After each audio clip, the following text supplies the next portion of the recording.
Oren Peli, we need to talk.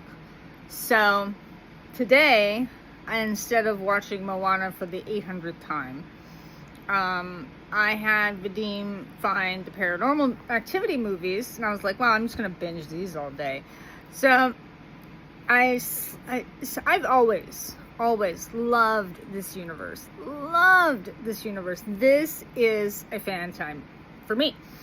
And the problem is when you have a fandom the way that I have the Paranormal Activity movies, you kind of start to get a little bitchy about things.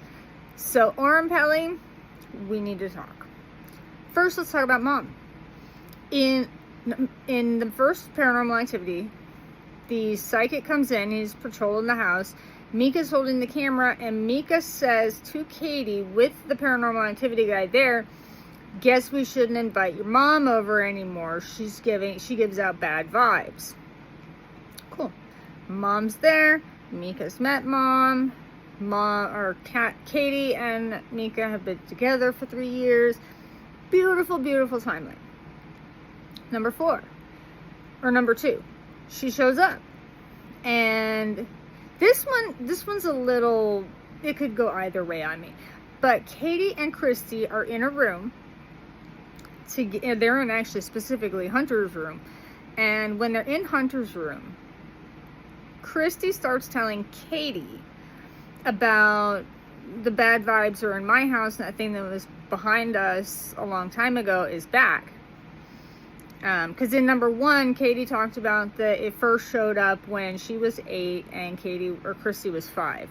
So a 3-year age gap.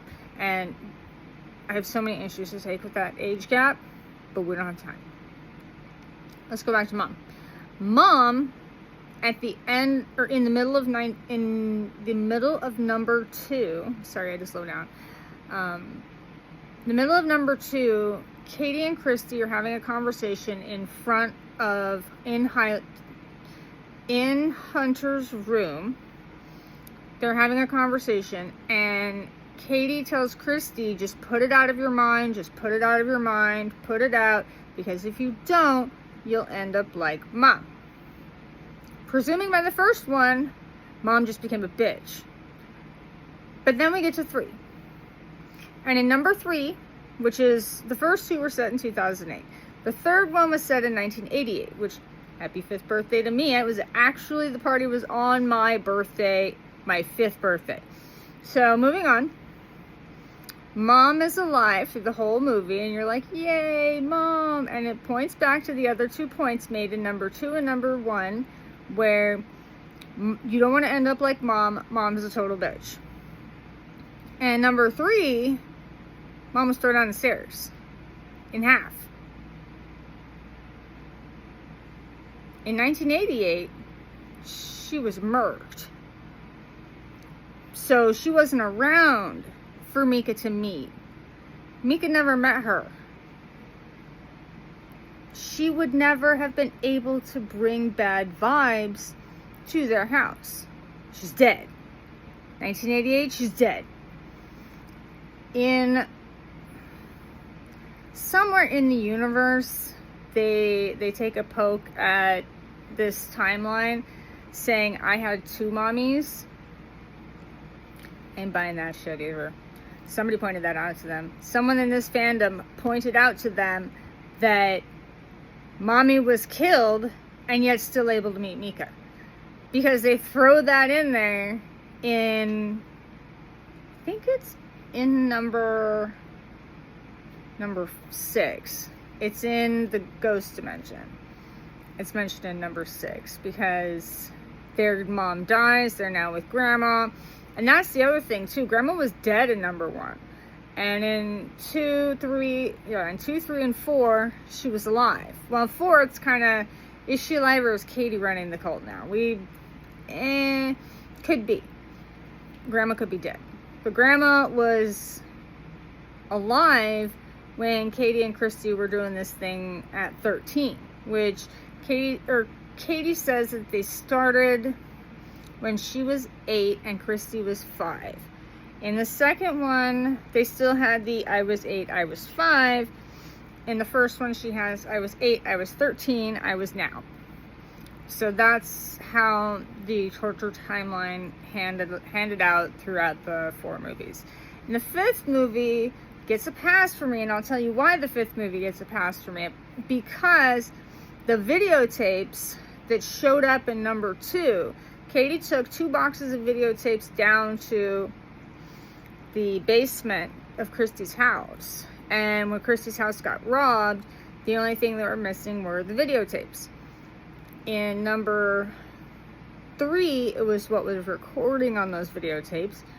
And in by number 5, the lady had like a room full of those tapes, which, okay, I can give you a pass on the mass, because Katie and Christy were not the only children in this cult.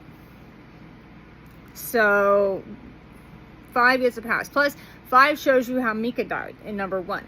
And I remember hearing an interview with Mika, or not Mika, but with Katie Sloan. And she said that she was working at the hotel, or she was working at the restaurant next to the hotel, and people would walk in all the time and be like, I thought you were dead. She's like, nope, right here. And I thought that was funny. I was like, Oren, you should have kept these guys out. You should have done what Blair Witch did. But he has his reasons for sending them back to work at Burger King. Anyway, back to the timeline. You know, number 5 is the marked ones. Yes, bite mark. Katie had a bite mark. Christy had a bite mark. Nobody really had a bite mark in number 3. I just think that number 3 existed to tell you the background of the cult. Because in number 3, we would see little videos. In number 4, there's 2 boxes of videos. They're put and they're put in the basement. And again, we're shown the tape that the boxes were stolen. Number 5 has a room full of boxes. And then in number 6, there's 1 box and the camcorder. Where did the camcorder come from? And that's my other beef too. Excuse me on the house.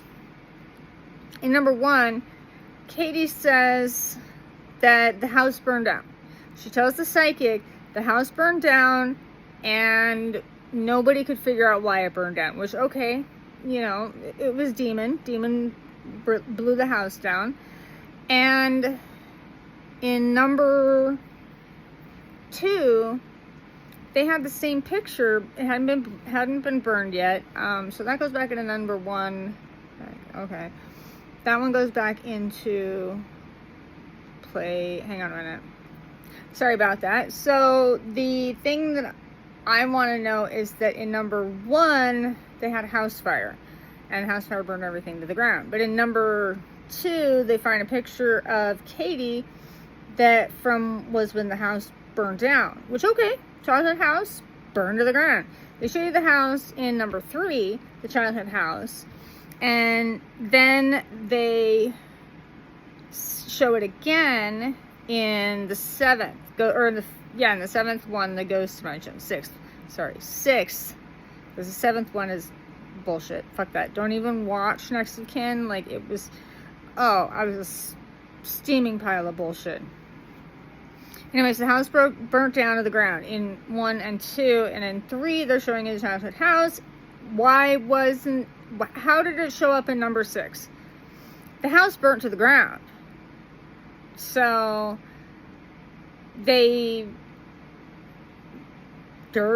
Like, if you're gonna take a house down to the ground, you don't rebuild it in a 1980s style. So why was the house from 3 in 4 if in 1 and 2 they're telling you that the house burned to the ground? And they never could figure out why. Did these people just paint over ashes? Like, it's not consistent. It's not consistent. Oren Peli, we gotta talk.